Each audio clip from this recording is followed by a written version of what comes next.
everybody, and welcome back to the THROSTLE cast. I've lost count of which episode this is of this season, but this is, I've taken a little break, not done a THROSTLE cast for quite a while, but I thought I'd bring it back. Hopefully we can get a nice streak of doing them pretty much every week now for the games. Especially because we've got a big interesting thing that has happened recently in the week, and that is a change of manager. But more of that in a little bit. But first, I'd like to ask you to subscribe. We've got about a week left of this year to get 3 subscribers. I mean, I average about 10 views of videos. If one of you that isn't subscribed could just subscribe, that'd be greatly appreciated, and we could get to 80 subscribers by the end of the year. So thank you. If you've subscribed, please consider it. Don't worry if you don't, that's fine. And let's get on with the podcast. So the first thing I'd like to talk about is the West Bromwich Albion versus Manchester City game. This was a game I was expecting us not to do very well in, because Manchester City are a very good side that are good at it going forward, and we can be shaky in defence. But they had chances, and they scored eventually, but we had the first real chance of the game, a chance for Carl and Grant, which I think we should really respect. I think you've got to say Carl Grant did very well with the chance that he had. Cutting inside, I think he did well to get the shot off. So yeah, maybe, I think if you wanted to score with a keeper like Edison, you've got to have a really, really good shot into probably the top corner. And then City scored, and it was an okay goal. I don't think it was particularly bad defensively. And then we got a bit of a fluke goal and managed to defend it out. Now, we showed a lot of heart, and I think we know the reason, and that's because I think the players knew it would be Bilic's last game. Hopefully they can do that under Big Sam. Let's say we're 2-0 up today against Aston Villa. Hopefully we are. And we can just manage to just shut them out. A bit like we did in the playoffs against Villa. We can just shut them out and get the dub.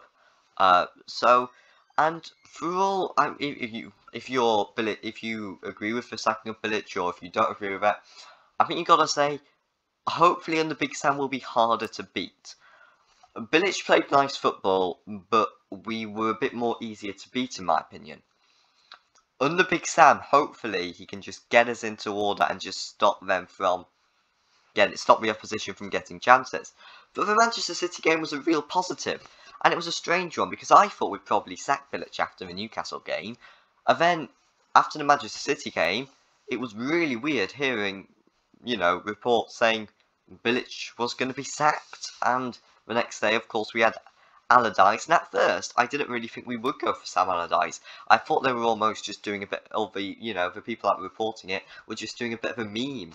Sam Allardyce, he's the meme, isn't he, to keeping a side up. And I'm happy with the appointment of Sam Allardyce. Let me know your opinions down below in the comments. What's your opinion on Sam Allardyce? I think he can definitely keep us up. He might not be pretty, but I think he can keep us up, and then maybe we can build. And I think if we go down, I think we'll probably just restart, press the reset button, and then start again. But fingers crossed, we can definitely stay up. But I'm happy with the Manchester City game. I definitely think it was a good performance. My man of the match for that game, I think, would probably be Johnston. But Ajayi, O'Shea, they played well as well. O'Shea looks like a really good talent as well. I think, he looks like he's got a really bright future, does Dara O'Shea. But there's not a lot to talk about that Manchester City game. But next up, we're going to be talking about the Aston Villa game that's happening in about less than 3 hours now. I'm not sure if I'm going to get this out on time. Hopefully, if you're listening to this, hopefully I have. Maybe this was a bit pointless. Maybe I'm not going to get many listeners. In for probably about 10 minutes it's going to be out. But let's have a look at the form. So, West Bromwich Albion, of course, the team that most likely you support. If you're a Villa fan, welcome to the channel. We are, of course, 19th with 7 points and a loss-win, loss-loss draw. Not awful form from the last 5 games, but not great either. Especially when we've played Palace and Newcastle in there, you would hope that we could win one of those. Aston Villa are all the way up in mid-table in 11th with a win, loss, win, draw. They're not in great form. It's a weird season because we're seeing sides that go on this great run of form like Villa did and then come off a bit. I don't think a win is out of the question, but let's have a look at who those last 5 games were for. So for West Bromwich Albion, it was a 1-1 draw against Manchester City, then a 2-1 loss to Newcastle, a 5-1 loss to Palace, a 1-0 win against Sheffield United, and a 1-0 loss to Manchester United. Realistically, we should have beaten Manchester United. The refereeing decisions, for me, in my opinion, should have gone towards us in that game. Aston Villa got a 0-0 draw against Burnley, a 1-0 win over Wolverhampton Wanderers. They did have a game against Newcastle which was postponed. They then beat They then lost to West Ham United, lost to Brighton, and beat Arsenal 3-0. So they got a win against sides that you don't expect them to necessarily beat. Well, Arsenal traditionally you would expect to win that game, and Wolves you would expect them to beat, as Wolves are in 10th.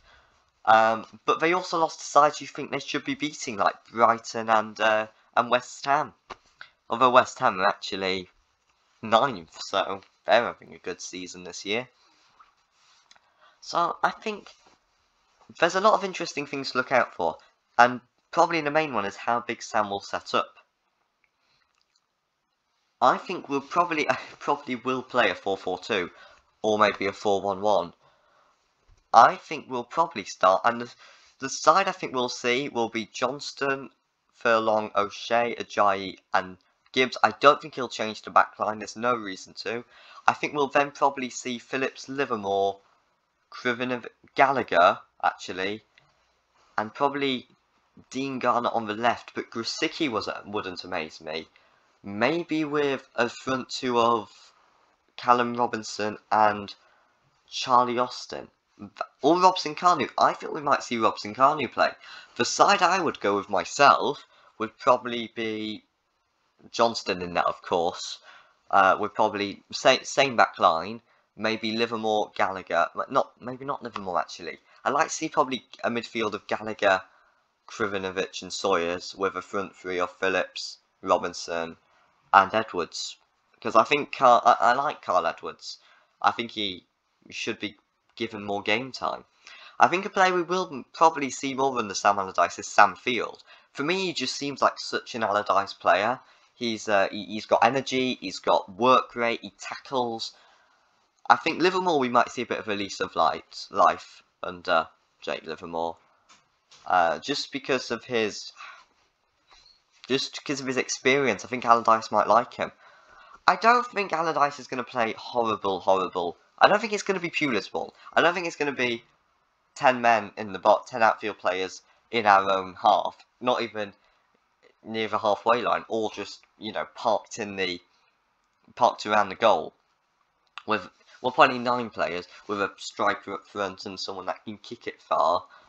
I think what we'll see under Allardyce is probably just getting the ball up forward as quickly as we can, and then getting it into crossing positions and shooting, and then trying to get a rebound. I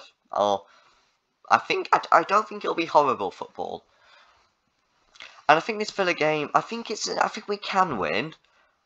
I'm gonna say my official prediction is gonna be 1-1.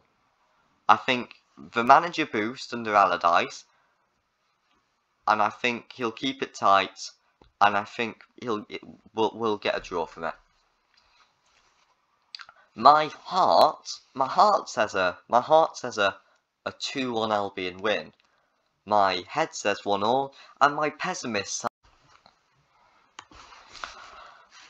Yes, my head says 3-0 Aston Villa. My recording stopped for a minute there, so I do apologise about that. It's annoying when that happens. Yeah, but let's get on. I think I think they have got a lot of danger men, so we'll have. It'll be an interesting game. It'll be one of our first real times It'll be not a first time. It'll be the first derby of the year, but one of the first kind of times we've really played one of those top 10 sides. Not a lower table side, not a big side, just a top 10 side. So it'll be interesting to see how we get on. I think if we win, another few more predictions. I think if we win, I think we'll get a. I think we'll probably get a 2-1 win. I think if we draw, I'm going to go with my prediction of 1-1. I think if we lost, I think we'll probably lose 2-0. I think it'll be respectable. I don't think they'll absolutely take us apart. But that's just about it for this podcast. I can't think of anything else to say really. I'm just talking to myself. But thank you for watching this, and I'm absolutely waffling right now. Thank you for watching this. I hope you're having an absolutely wonderful day. Hope you enjoyed the game. Hopefully we come away with a win, singing Big Sam's at the wheel. See you all in the next one. Goodbye.